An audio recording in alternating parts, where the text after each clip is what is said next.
She had paid for the best neurologists in Chicago, but she had never once given her father the one thing he actually needed: permission to be where he was. Nora Kessler came home on a Thursday she was not supposed to be home. The flight to Denver had been canceled for weather, and rather than sit in a lounge pretending to read a proposal, she took a car back downtown, up Lake Shore Drive with the lake going gray and mean on her right. 39 floors, private elevator. The doors opened directly into the apartment the way she had specified when she bought it, because she had wanted a home that did not require her to pass anyone in a hallway. The first thing she noticed was the smell. Her apartment smelled like nothing. That had been intentional. Filtered air, no candles, no flowers, a housekeeper who used unscented everything. But that afternoon the air coming out of the kitchen smelled like a lumberyard. Like cedar. Like her father's garage in Rockford in 1988, sawdust in the light, radio on the workbench playing something with horns in it. She set her bag down on the console table and walked toward it. The kitchen was long and white, all quartz and glass, the kind of room that photographed well. Her father was sitting on one of the high stools, and he was not sitting the way sick men sit. He was sitting the way men sit when they have something to do. In front of him on the floor, kneeling on the heated tile with his back to the doorway, was Isaiah Adeyemi. Isaiah drove the car, that was the whole of it. 31 years old, quiet, always 5 minutes early, a black wool coat he hung on the same hook every morning. He drove Nora to the office at 6:40. He drove her father to the neurologist on the second Tuesday of every month. That was the arrangement.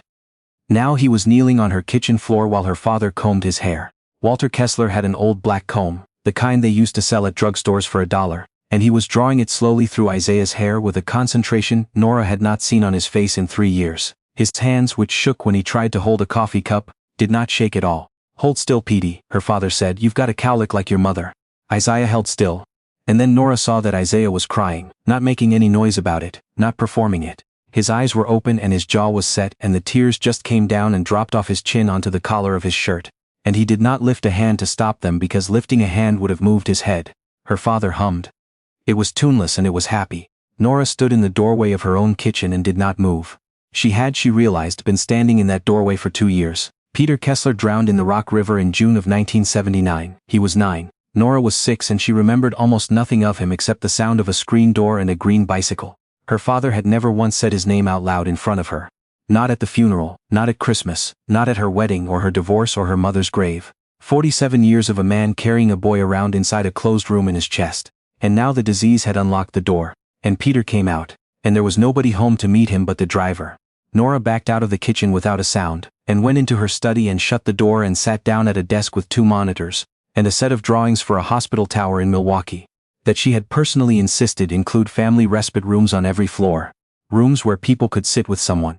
Rooms with good light and a place to put a coffee cup and a chair that pulled all the way up to the bed. She had won an award for it. She looked at the drawings for a long time and could not make her eyes hold the lines. The thing about her father's illness was that she had handled it. That was the word she used with her partners, with her sister, with herself, handled. There was a neurologist at Northwestern who returned her calls personally. There was a geriatric care manager named Bess who sent a report every Friday afternoon at 4. There were 2 aides on rotation. There was Curtis Vaughn, who managed the household and the calendar and the invoices and who had reduced her father's entire existence to a color-coded grid. She read every report. She read them on planes, sleep fragmented, appet fair, agitation, moderate, evenings, orientation to person and place, declining. She had answered every one of those reports with money. When the agitation increased, she approved a 3rd aid. When the sleep fragmented, she approved a sleep study. When Bess suggested a specialist in Boston, she flew a specialist in from Boston.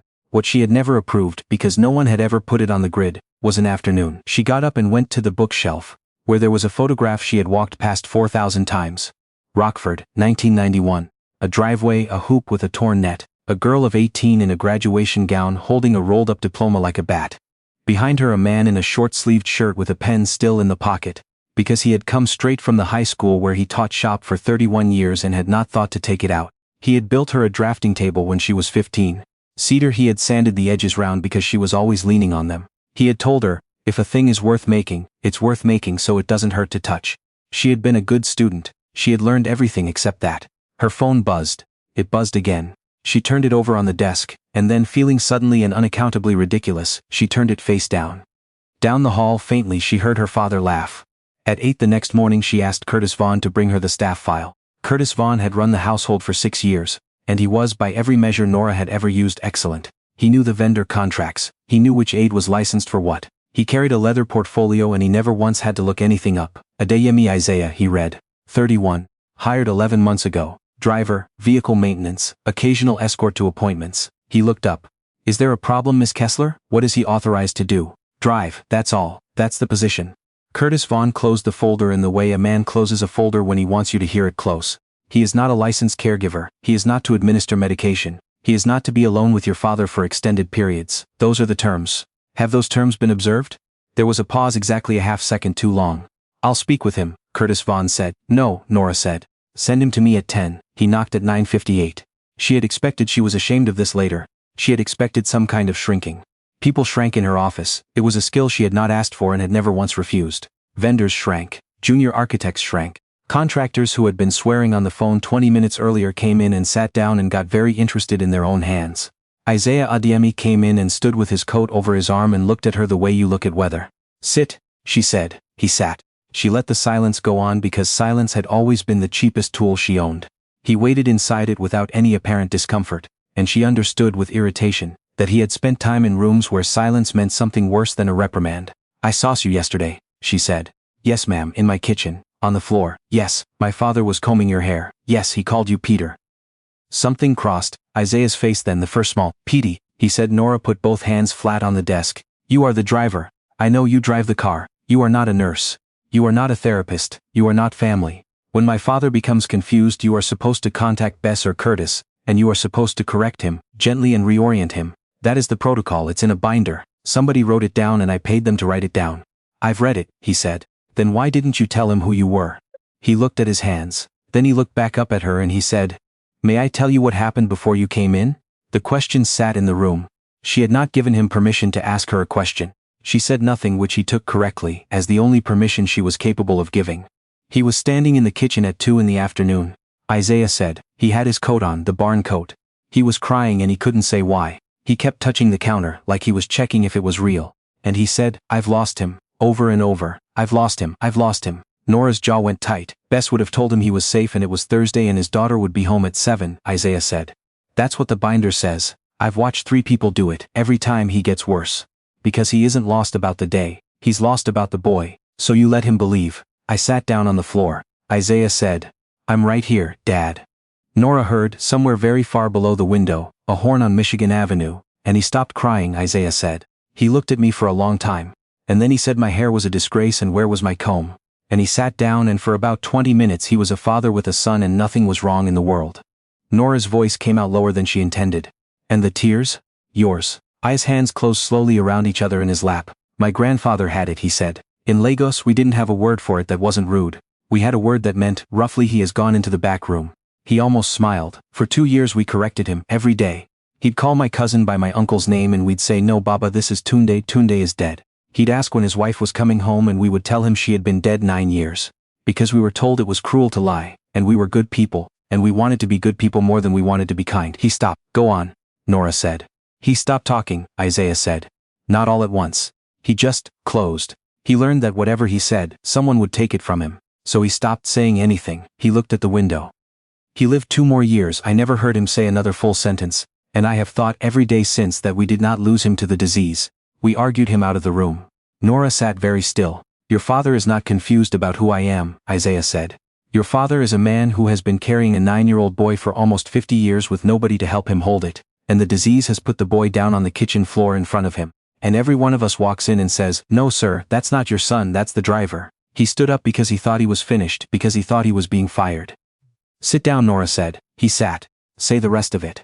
Isaiah Adeyemi looked at his employer, a woman who had once been photographed for a magazine standing on a girder 40 stories over the Chicago River, and he said very quietly, he asks for you. He doesn't know who I am.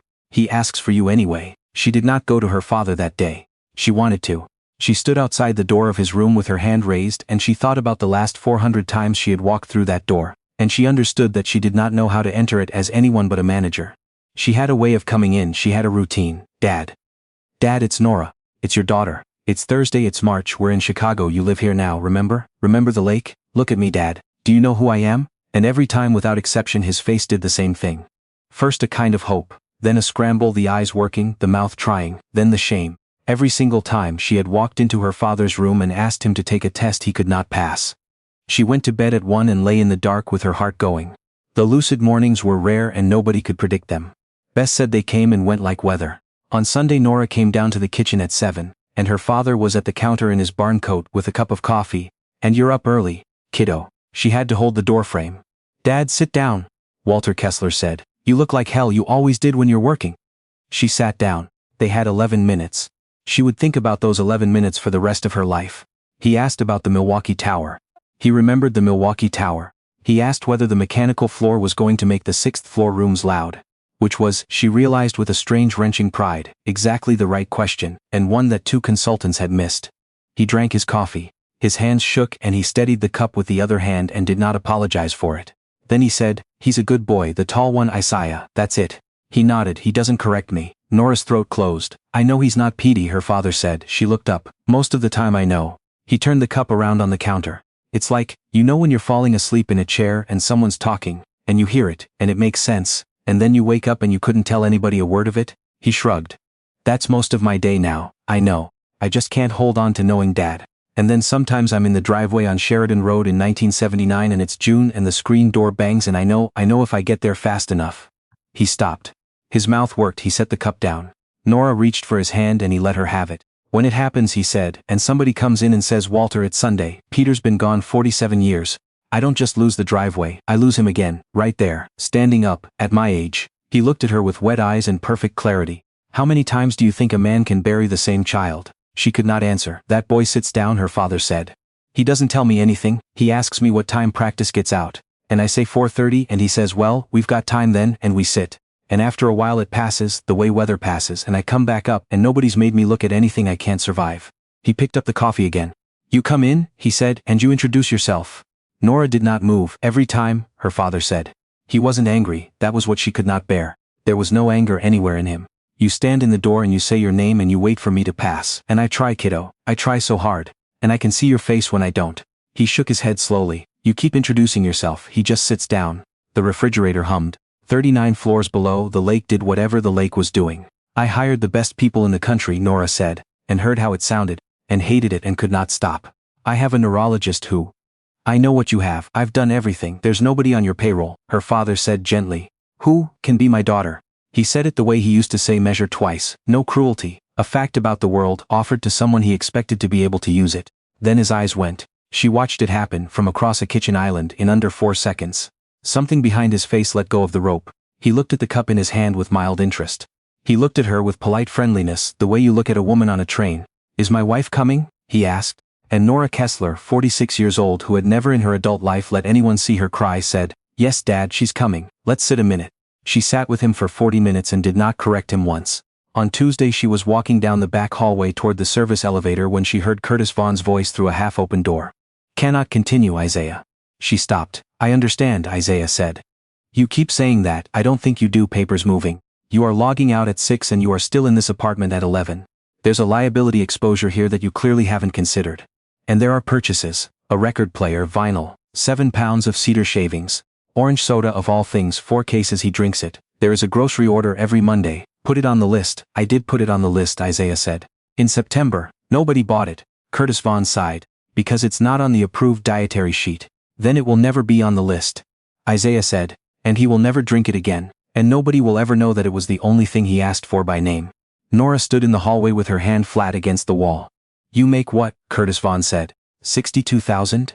You live in Rogers Park. Why are you spending your own money in a home worth $11 million? The pause went on long enough that Nora thought maybe she had missed the answer. Then Isaiah said, "Because nobody else was going to the store. And the nights? He gets frightened around 3. There is an overnight aide. She sits in the hall," Isaiah said, "with the door cracked, the way she's supposed to, and she's a good woman and she does exactly what she's paid to do. But when he wakes up he doesn't want a professional. He wants somebody who'll believe him about the river." His voice dropped. "My grandfather used to be frightened at night too. After the visitors went home. After everybody had done the right thing all day. That's when it got loud." Nora pushed the door open. Curtis Vaughan straightened so fast his portfolio slid off the desk. Isaiah did not move at all. He just went still the way a man goes still when he has been waiting a long time for a thing to finally arrive. "The record player," Nora said. Isaiah's eyes came down. "He said the radio in the shop played chess records. I found a few 45s. He can't work a phone but he can drop a needle. He's never once gotten it wrong. You paid for that. He holds it, Isaiah said. In a jar. He takes the lid off and he breathes it and he comes back for about 10 minutes. It's $4 a bag. Nora looked at Curtis Vaughn, who was a good man, who had done exactly his job, who had never once broken a rule, and who had spent 2 years managing the slow disappearance of a human being with immaculate paperwork. Leave us, she said. When the door shut she said, how many nights? Isaiah looked at the window. I don't count, Isaiah, he said. Most of them. While she slept 200 feet down the hall behind a door with a white noise machine. While she flew to Denver. While she reviewed the drawings for a hospital wing with respite rooms on every floor. What do you do? She asked. Nothing, he said. That's the part nobody believes. I sit in the chair by the window. Sometimes he talks. Sometimes he asks if I'm still there and I say yes, and he goes back to sleep. Around 4 he usually settles. Does he talk about me? Isaiah hesitated, and the hesitation was worse than anything. Tell me. He says he's got a daughter who builds, Isaiah said. He says it like it's the most extraordinary thing anyone in his family ever did. He says my girl draws it and then men go out in the cold and build it. He paused. And then he asks if you're all right. He worries you don't eat.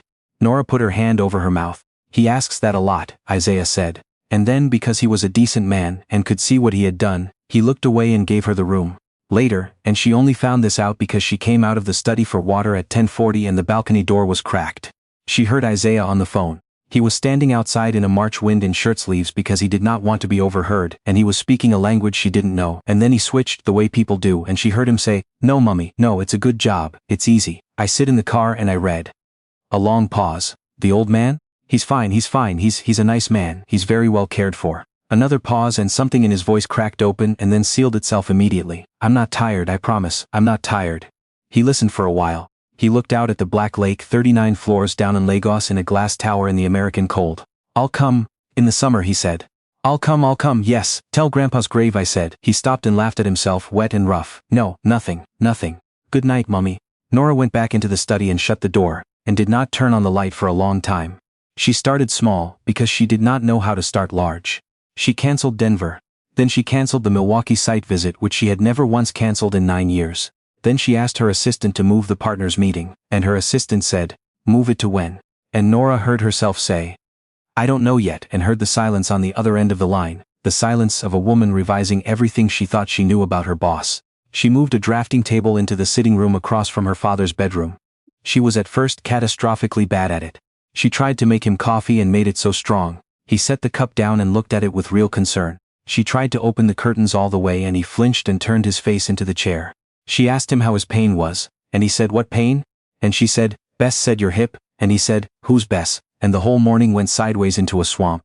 On the 4th day she brought him a piece of cedar and a block of sandpaper because she had run out of other ideas, and she sat down on the floor next to his chair and she sanded it wrong. Her father watched her for about 90 seconds. Then he said, who taught you to sand? A raccoon? Isaiah, who was standing by the dresser folding a blanket, made a sound like a cough that was not a cough. Nora looked up. Her father's eyebrows were doing something they had not done in 3 years. And she started to laugh. A real one, an ugly one from somewhere under her ribs. And her father laughed, thin and delighted. And Isaiah gave up entirely and laughed with them. And for about 40 seconds 3 people in a glass apartment on Lakeshore Drive were just 3 people. Walter Kessler took the block out of her hands and with fingers that could not manage a shirt button he sanded a strips of cedar smooth as skin. With the grain, he said. Always with it, you go across it, you tear it, it never forgives you. He handed it back. Feel that. She felt it. You made me a table once, she said. He didn't answer. He was gone again, watching the lake. But he had left the block of sandpaper in her hand, and it was warm from him, and she sat on the floor next to his chair for another hour, sanding, and did not once say her own name. Isaiah taught her without ever once acting like a teacher. Don't ask him what he wants for lunch, ask him if he wants soup. 2 choices, never 4. Don't say remember, say tell me. If he calls you by the wrong name, find out who she is before you fix it. She might be somebody good. When he says something that isn't true, listen for what's underneath it. He isn't reporting the world. He's reporting how he feels about it. One evening her father became agitated because they're going to close the shop and I've got tools in there. And Nora, who had spent 2 years saying, Dad, there's no shop, you retired in 2011, said instead, which tools? He told her. For 20 minutes, the Delta table saw, the good chisels, the block plane his father brought back from Korea. He told her where each one lived on the pegboard. She got a legal pad and she wrote them down, all of them, and read the list back, and he corrected her twice, and by the end of it he was calm and proud and he patted her knee and said, good, now they know. That night in the dark of her own bedroom, Nora Kessler wept for about 10 minutes with a pillow over her face, because she had discovered that her father had been trying to tell her things for 2 years, and she had been correcting his grammar. The night it came apart was a Tuesday in early March, 2:40 in the morning. She woke to a sound she had never heard in that apartment, the private elevator chiming. She was down the hall in bare feet before she understood she was moving. The overnight aide was standing by the elevator bank with her hands out, palms down, in the way people do when they are trying not to touch someone. Her father was inside the elevator. He had his barn coat on over pajamas. He had one shoe. "Mr. Kessler, you can't." "I have to get him," Walter said. His face was white. His voice was not old. "Practice ends at 4:30 and it's dark. Do you understand me? It's dark," and he's standing there. "Dad." Nora came in fast, and she did what 2 years of protocol had trained into her like a reflex, and she said the exact worst sentence available in the English language. "Dad, stop. Peter died. He died in 1979. Peter's been dead 47 years, you know this." Her father turned and looked at her.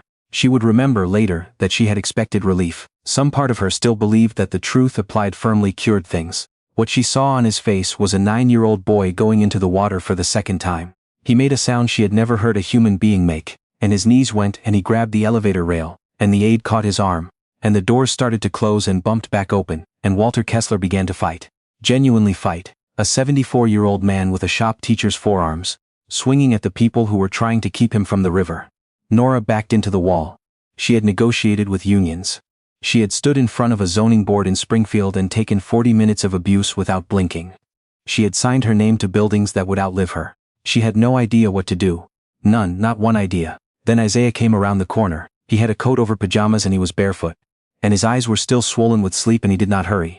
That was the thing she would think about for years afterward. He did not hurry. He came into the elevator bank at a walk, and he did not look at the aide, and he did not look at Nora, and he stood a little to the side of Walter, not in front of him, and he said, "Sir, what time does it get out?" Walter's arm went slack in the aide's hands. 4:30, he said. His chest was heaving. 4:30, and it's dark. Isaiah looked at his own bare wrist as though there were a watch on it. "We've got time then," he said. "It's not even 4. Walter stared at him. "Come sit down while I find the keys," Isaiah said. "You know where I put them?" "You never know where you put them," Walter said, with enormous disgust, and let go of the rail. Isaiah walked him back down the hall. He didn't hold his arm. He walked beside him and let the old man's hand find his elbow on its own. Nora followed at a distance like a stranger in her own home. In the bedroom, Isaiah turned on one small lamp, not the overhead. He put a record on, something with a slow shuffle and a saxophone. He set the jar of cedar shavings open on the nightstand. He sat down in the chair by the window.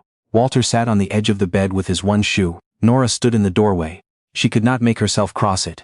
Isaiah looked up at her and he said quietly, "Come sit down. I'll make it worse. You'll make it worse standing there. I don't know what to do." Her voice broke on it. Isaiah, I don't know what to do." "You don't have to do anything," he said. "That's what none of you can stand." She crossed the room. She sat down on the bed next to her father, and she was shaking so hard the mattress moved, and she did not know where to put her hands. Her father turned and looked at her.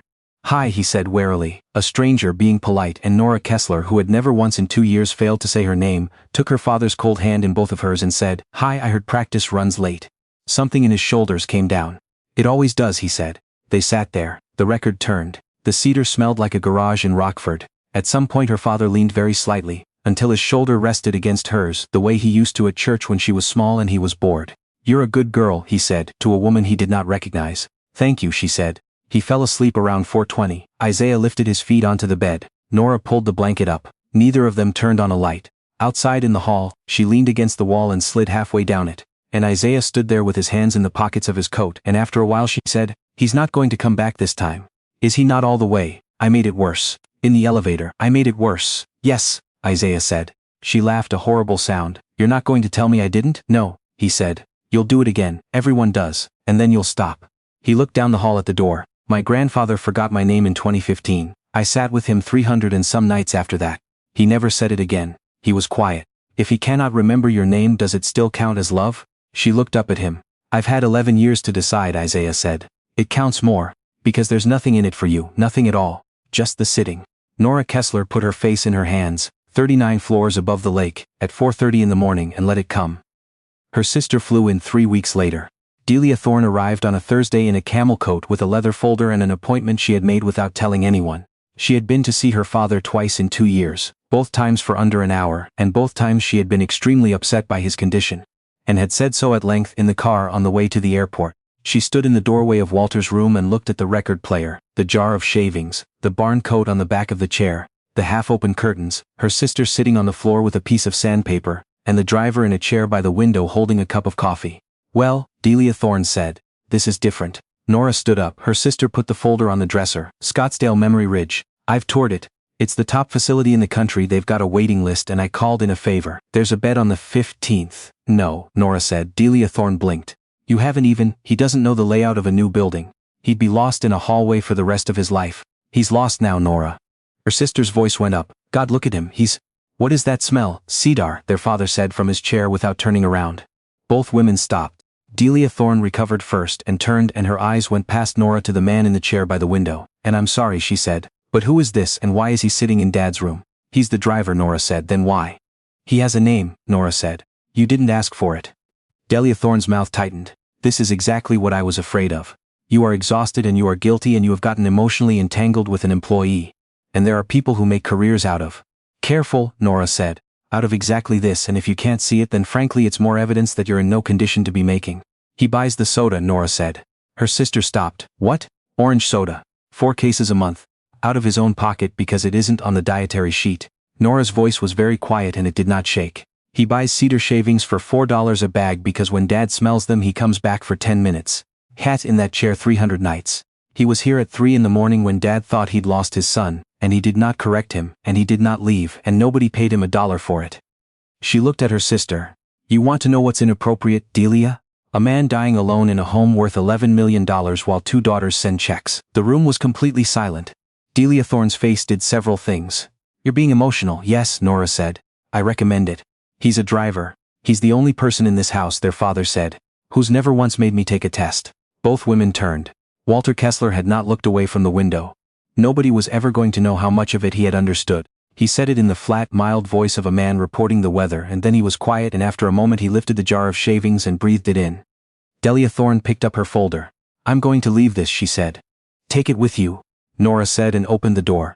Her sister looked at her for a long moment, and there was something in her eyes that was not anger. Nora saw it and understood it, because she had lived inside it for 2 years. It was fear. It was the specific fear of a person who has arranged her whole life so that she will never have to sit in a chair and watch. "Delia," she said more gently, "you can stay. He'd know you were here, not who you were, but that someone was." Her sister stood in the doorway with her coat on. "I can't," she said, and she left.